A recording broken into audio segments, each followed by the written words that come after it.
Hello and welcome back to another Dodgeball video.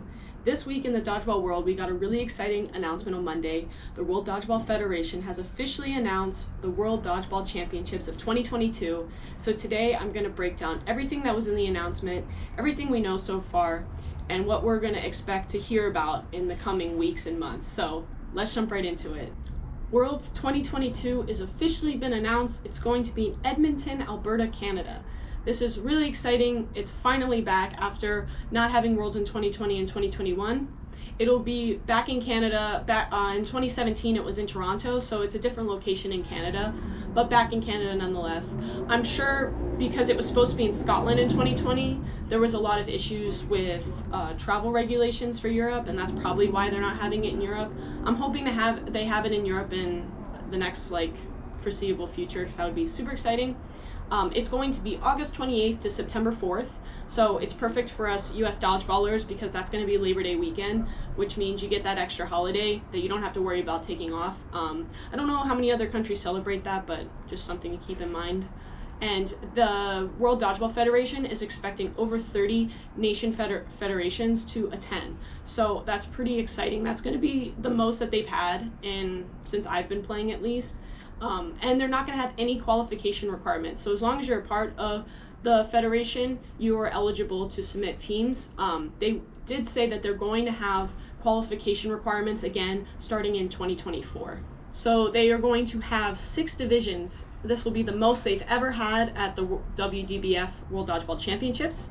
It's going to be foam and cloth for men's, women's, and co-ed. So all 3 of those divisions, men's, women's, and co-ed for both foam and cloth. So it's pretty exciting.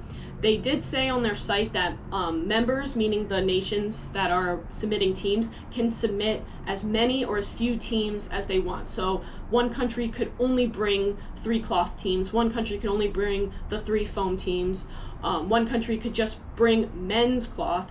And if that's all they feel they can submit based on their player base in that country, then that's all that they have to submit. You don't have to submit for every division. I'm hoping in the near future they will require countries submit for all 6 divisions.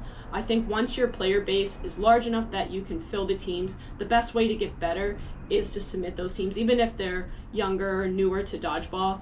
We're trying to grow the sport here, so I know that in the US, we'll have no problem submitting all 6 teams, and maybe some other newer countries are only going to submit maybe a men's and women's team for one ball type.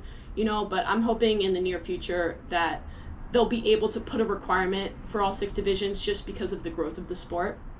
And I'm sure in terms of individual players trying out for different teams, I'm sure each country is going to have their own regulations on that. I know in the US back in 2020, they were allowing players to try out for both foam and cloth.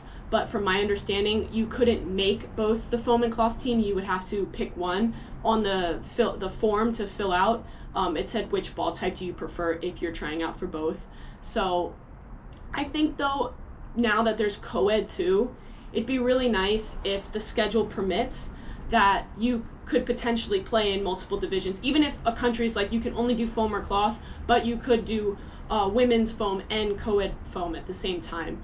But they did say the final schedule will be submitted early next year, so at that point we'll be able to see how much overlap there is. But again, it's going to come down to each country. Some countries might say you can only try out and play on one team, or you can try out for all the divisions, but you're only going to get picked for one team if you make it. So I think in this case it'll end up coming down to each country. Another piece of information that came out is that they are requiring all teams stay at the designated host hotel. Now, they haven't announced a host hotel yet. They did announce a venue, so I'm assuming they're going to try and get a host hotel that's not too far from that venue. So they're going to require all the teams stay there, and I think that's really awesome. I didn't like in Cancun that they didn't require it, and so a lot of teams were spread out. And I mean, we were fortunate enough at the hotel we were at that a couple other countries were there, so I did get to mingle with some of the players outside of the tournament. But I think this will just encourage teams to get to know other players. When you're all spread out at the actual venue, you're all focused on the game, you're not really mingling too much. They usually have like a meet and greet and then a party at the end to get to know players, but that's only like a few hours, so it'll be nice if we're all staying at the same hotel to, you know, just to mingle and get to know each other a little bit more. It is still a small sport, a small community, so it's just nice that this is essentially going to encourage that, and I'm sure they're doing it to get a really good deal on the hotel. The other exciting news regards spectators. Now, we weren't sure if they were going to allow spectators because of COVID to try and limit the spread, but they officially said they are going to allow spectators. It will be free for round robin for any spectators that want to come see, and then they will require paid tickets for all the playoff matches. I really like this. You know, it's always nice when families able to come and see the tournament, but also Canada has a huge player base, so hopefully any players that don't happen to make the national team will hopefully come and support Team Canada and be in the stands. So I'm really hoping the stands are nice and full for this one.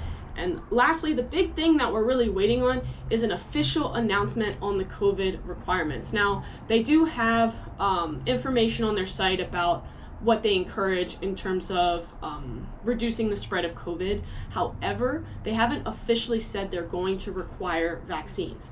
Now, to get into Canada at this moment, because I just recently went there a month ago, you do need to have a negative molecular test in order to get in. And if you're vaccinated, you do not need a quarantine. But if you are not vaccinated, you have to do a 14-day quarantine when you enter into Canada. You have to provide them proof of where you're going to quarantine and that you have a way to get all the necessities without leaving your quarantine room and all that. But on their website, they do say that it's likely that Canada will be requiring vaccinations for all tourists by that point in time next year when World is happening. They didn't officially say it's going to be required, but they're trying to like hint to countries to assume, to encourage your players that haven't been vaccinated to get vaccinated if they want to be able to go to Canada. And lastly, trying out for your country.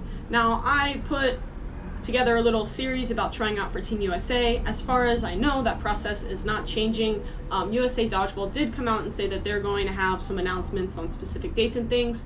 Canada's already announced their nationals, which is kind of the last step to where they pick their team. As far as I know, I think there's other stuff that goes into picking their team, but I know that nationals plays a big part. But each country is going to be different in how they do their tryout process. So most of the countries have a website for their country's federation. And if not, they have a person you can go to ask any questions. So I encourage any of you who are wanting to try out for 2022 to look into those methods. So that is pretty much all that we know at this point.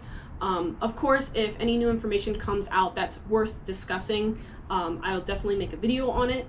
But in the meantime, if you enjoyed this video, please give it a like, subscribe to the channel, and drop a comment with any other dodgeball topics you'd like me to cover, and I'll see you guys at the next one.